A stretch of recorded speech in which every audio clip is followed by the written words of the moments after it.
Carlo Mannoni aveva annunciato un suo intervento, però è una decisione che avrebbe preso sul momento. Ecco, chiamato. Mentre arriva Carlo Mannoni, faccio una considerazione a proposito degli editoriali. È vero che c'è una coincidenza tra collaboratori di Salvia Democratica e editorialisti, ma uno, come dire, avvia una cosa attraverso anche la rete di conoscenze che ha. Devo dire che è venuta una soluzione sulla base della chiarezza della scrittura, veramente sulla base della chiarezza della scrittura.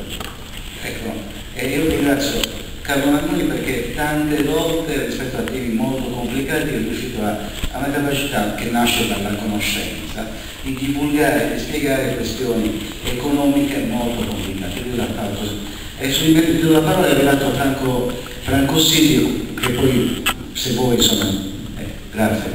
Grazie a voi, che non era previsto il mio intervento, però mi ha precettato come al solito.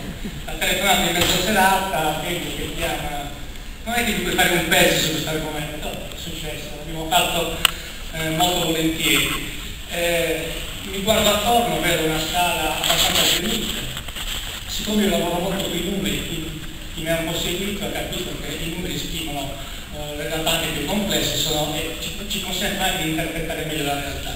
Siamo tanti, sto pensando, quanti promesso ancora di più, se sono nel 24 avreste potuto, per dire, parlare in tutta la Sardegna, andare in giro, cioè fare una vera promozione che mancava probabilmente.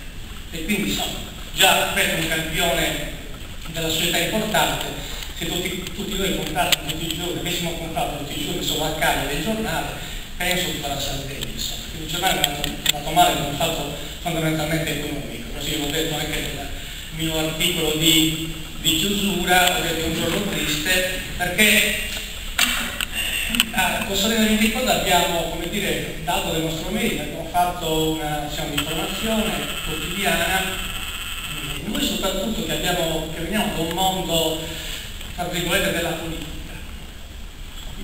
Abbiamo potuto raccontare, forse, meglio di altri, anche con più cognizione, in realtà probabilmente sconosciuti, che gli altri giornali non raccontavano. Ecco, credo che probabilmente l'originalità di questo giornale è proprio quello che è stato poi sottolineato da più autori, quindi aver trattato temi che normalmente i giornali normali non trattano.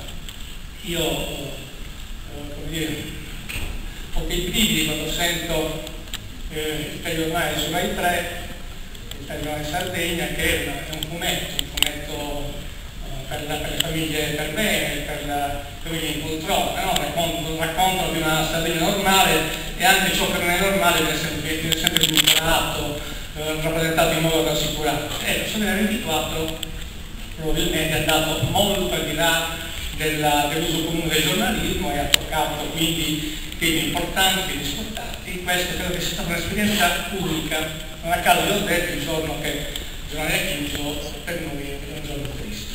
Ho anche chiuso il mio articolo dicendo speriamo di riprendere. Ecco, credo che stasera, insomma, senza fare rettorica, che la nostra presenza qui sia una testimonianza, nel senso che crediamo in quella esperienza, che è stata un'esperienza unica, devo dire. Posso dire anche che ho pensato per un momento, caro Gian Maria, a quegli operai che autogestivano le fabbriche. Per un momento l'ho pensato, però poi bisogna vendere il prodotto. Se non si vende, anche gli operai sono costretti a chiudere la fabbrica, insomma. Quindi un'esperienza unica che va ripresa, nei modi in cui tu riterrai, noi riterremo tutti assieme, dandoci una mano, come tuo servizio, l'ho chiamato un servizio. Ecco, dalla politica ho imparato che bisogna mettersi a disposizione, l'ho fatto nell'esperienza politica, che era un'esperienza transitoria. Ecco, rispetto a questa esperienza mi ha consentito anche per la mia conoscenza del palazzo, tra virgolette, di poterlo raccontare. Molta gente non sa cos'è il palazzo, ne ha idee vaghe, e io ho cercato di far entrare il cittadino dentro il palazzo raccontando o anche cose inedite o in un modo particolare ciò che invece non si sa.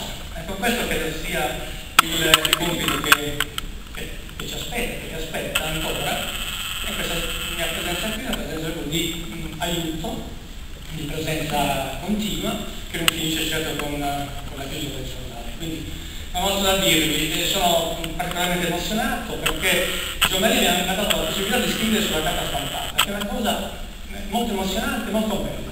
Una cosa è scrivere sul blog, una cosa è scrivere sulla carta stampata, è una cosa che veramente, come dire, se hai qualcosa da dire ti gratifica più di qualsiasi altra cosa. E devo rispondere a Benamara, come io vengo da Stradina Democratica, che non mi sono sentito in colpa. Ho iniziato a scrivere su Stradina Democratica raccontando qualcosa, anche lì. Ho continuato un'esperienza su Sardegna 24 con grande naturalezza, non dicendo le stesse cose, caro Benamara, ma cose diverse. Lo so, però vabbè, io ho sentito la mia esperienza, come è citato Sardegna 24, e quindi ecco, è il momento di far cadere la sinistra si dilania, no? Si rovina, ecco, la sinistra si dilania, fatta per una testa potentissima e quindi la sinistra si dilania, non dilaniamoci. Io non voglio rientrare nel solismo, nel non solismo, siamo cittadini, abbiamo il nostro nome e cognome, quindi liberiamoci da questi luoghi comuni che fanno tanto effetto sulla destra, molto effetto sulla sinistra. Grazie.